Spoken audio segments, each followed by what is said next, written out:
Hello and welcome back to my coverage of the 2023 Tour Divide. We are now rolling into day 9, so let's go and have a little look and see what's been happening. I mean, before we look too much into the past day or so, we still haven't figured out what actually happened in the basin.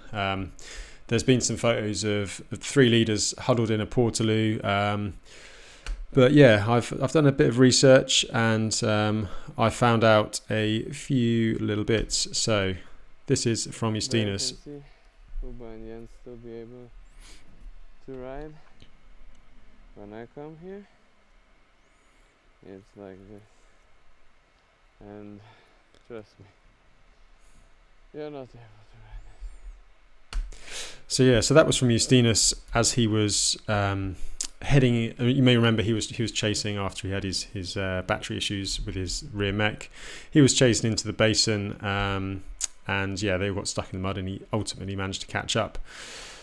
However, I know that the story everyone's interested in is what actually happened. So this is from inside the portaloo, from Justinus. You look like color coordinated, Uba. Yeah. Look at that. Orange and orange. The orange crew. Spaceman. Are we in a rocket? We are in a rocket, Uba. We're gonna go to the moon. Or Mars. Or where do you want to go? Oh dear, so that is Justinus being very positive and maintaining a sense of humour despite sleeping in a portaloo with 2 other grown men during a storm in the middle of the Great Basin. So yeah, I mean, it's hard to, maybe it's not good to read too much into that, but Justinus seemed pretty happy. Jens was smiling. Uba didn't look particularly happy about the whole situation. Is he suffering more than the others? Who knows? Only time will tell. But yeah, that could not have been a very comfortable night in that portaloo. Also, before we sort of just see where the riders are now, there's a few Instagram stories. So Eddie Clark, he's been following the race for years, a really great photographer based in Colorado. He's sort of almost an integral part of the Tour Divide coverage. So he caught up with the guys in Wamsutter, which is the big service station right in the middle of the basin. So yeah, this is what the guys had to say. Like a 150-kilometer long and probably wide mud pile, just one big mud pile. Mud pile. And the toilets out there? They are actually, for the size of the basin, they are pretty small, 1 by 1 meter, and there's actually only one on the whole route, so could be improved. So yeah, and then we've got Jens as well. Jens here. Favorite part of Tour Divide so far? Canada, Montana, Wyoming. I think Union Pass, Montana. Yep. Union Pass. Yep. Wyoming. Yeah, Wyoming for sure. Yeah. Even though the basin That's not my favorite part, though. No. Not the basin. Alright. Good luck. And then finally Justinus. Alright, Justinus. What are you looking forward to the most? You're almost halfway done. I have to be very careful with my wishes now. Because most of them went like completely the other way, like, oh my god. I mean, So you were looking forward to the basin earlier?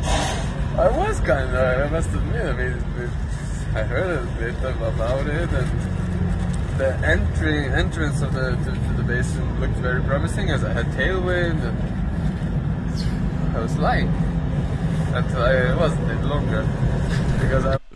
So yeah, so that is a nice little update from Eddie there in Wamsutter.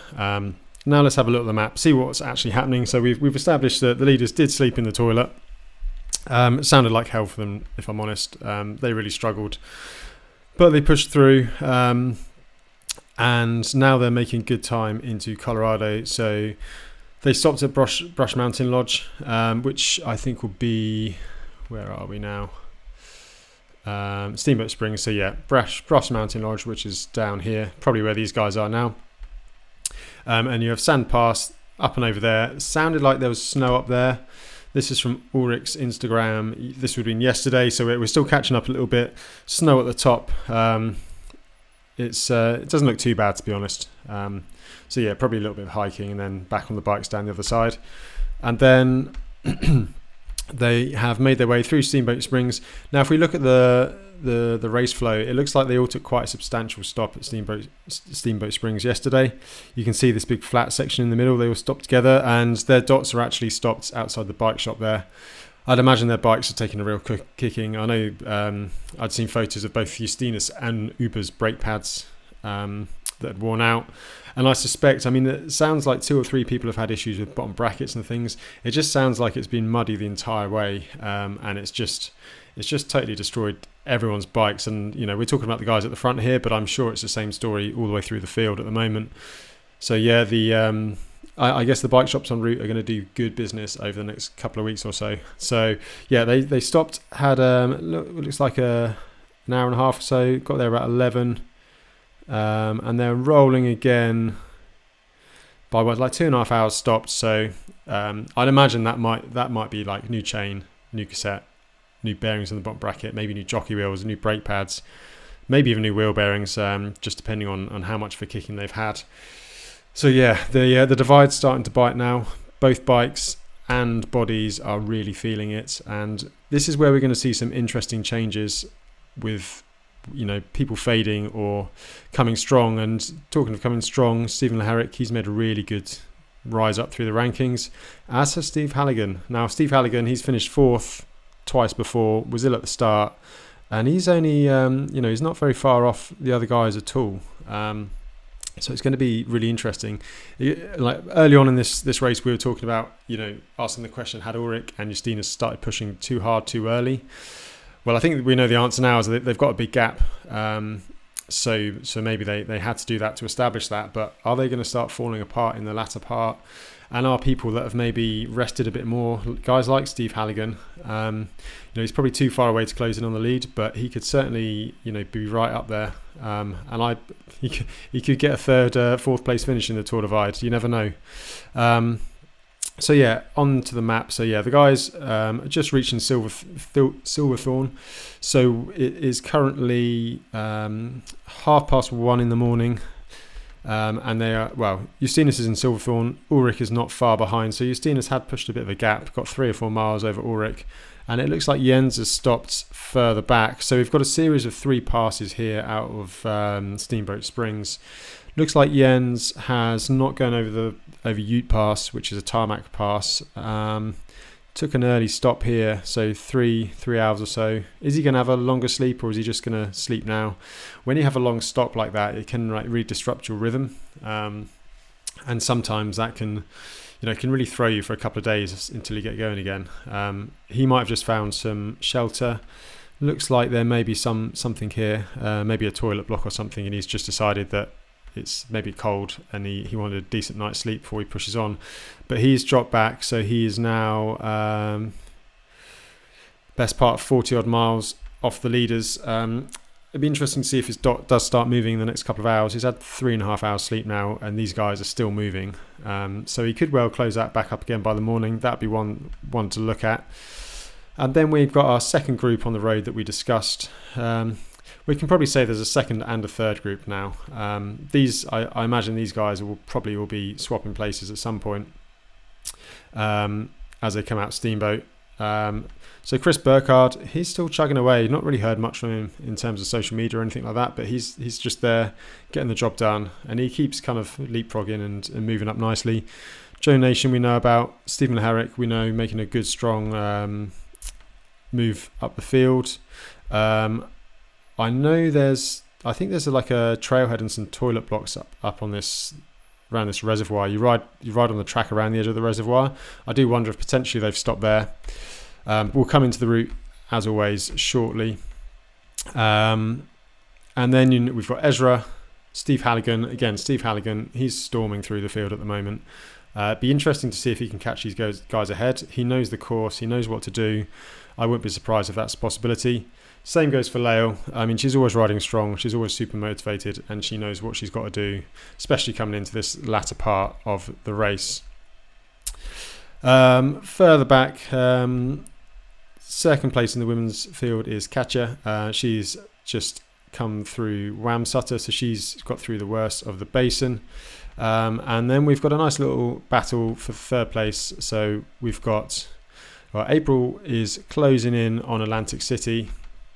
And then we've got Sasha, and also I think who else is in there?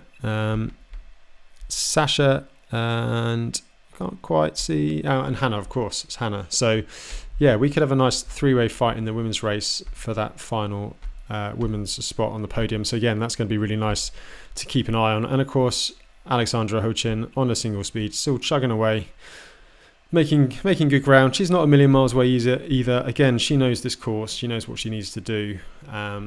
So yeah, there's a fair chance that we could have a really nice race. And of course, Marie Soleil is there as well.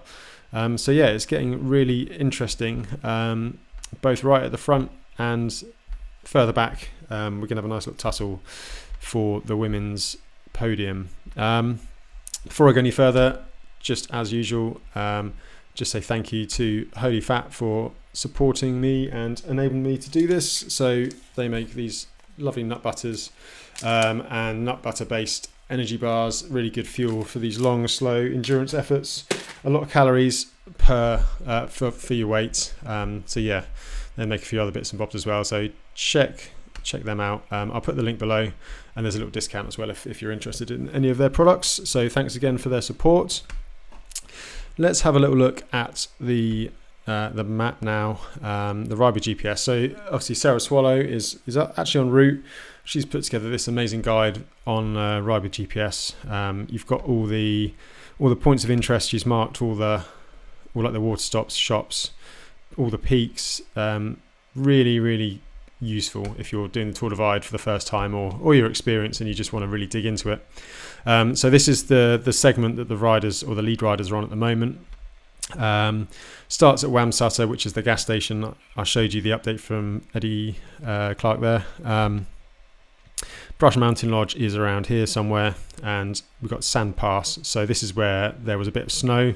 So it looks like the riders are going to be pushing up and over. I showed you that yesterday in my my course kind of preview. So when I was there in 2019, there was a lot of snow and you had to push quite over the top. Doesn't look so bad this year.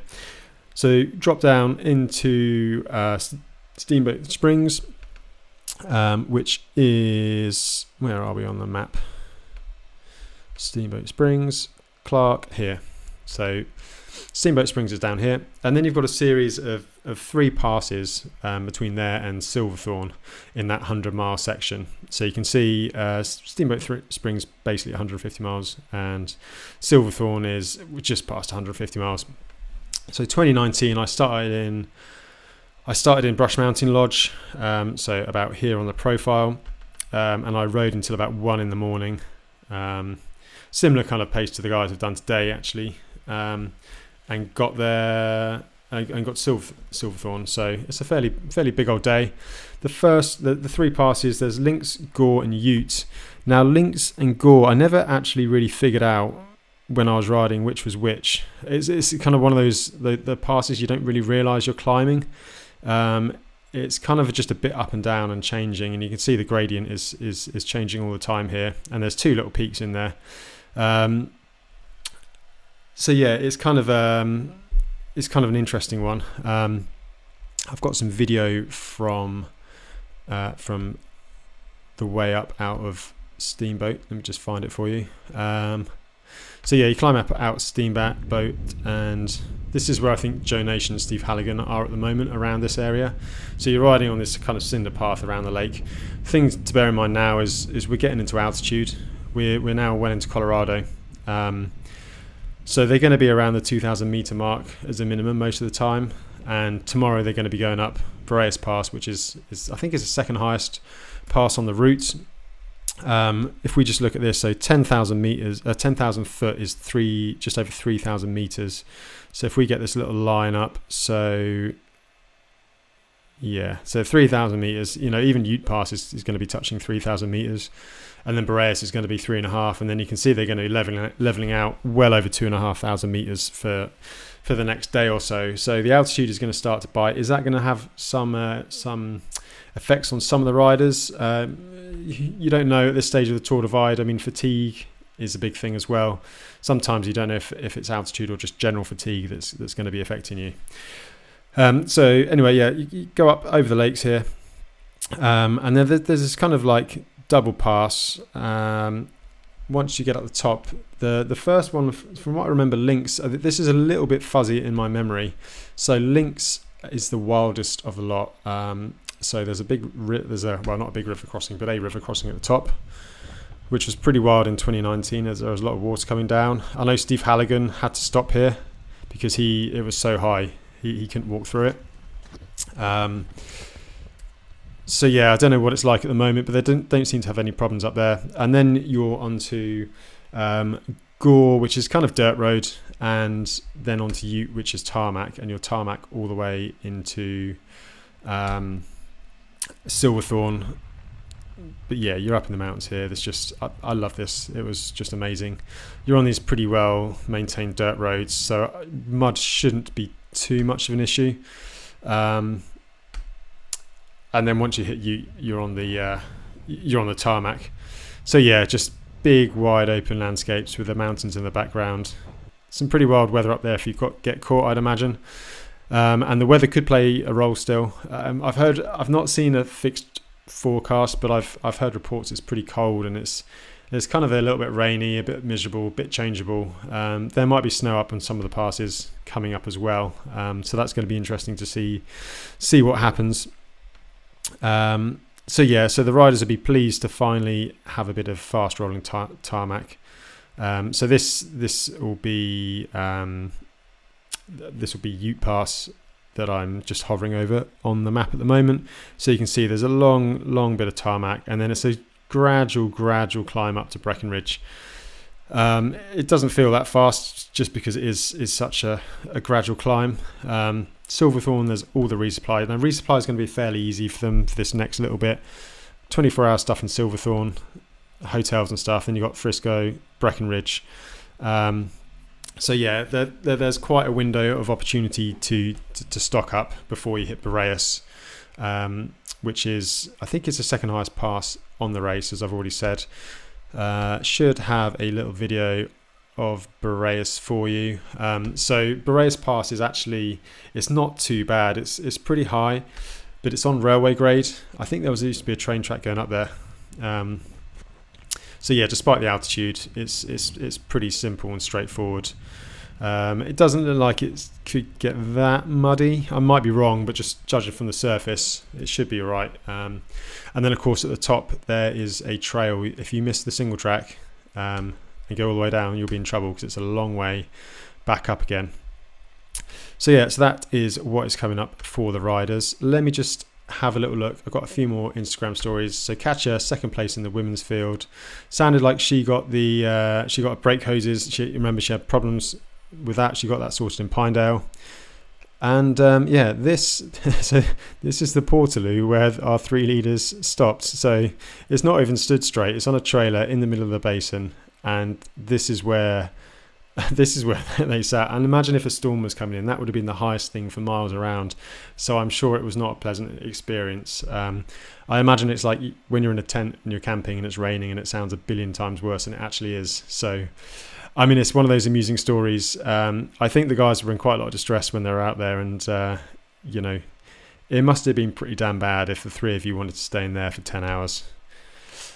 And yeah, the basin in the middle of it, the trail just runs out, and you're just sort of going across. It looks quite green at the moment. I guess all the rain has brought up all the sort of the fauna and the plant life. I imagine it's pretty beautiful as it is, and it looks like it's drying out. So, you know, that's why we're seeing the race come back together somewhat.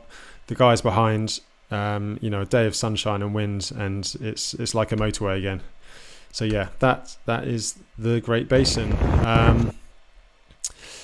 Martin, so he is in that second group, or just behind the second group, and yeah, he's got his spork with him, and yeah, has been using it to scrape the mud off his bike. So here he is at Wamsutter on his lovely Mason ISO, a bike I'm particularly fond of. That's what I rode when I've done my 1.5 Tour Divides. So yeah, he's making good progress, moving along nicely. Little report for Caleb. He's obviously was up the front, slowing down a little bit, but yeah, he's good for a bit of intel.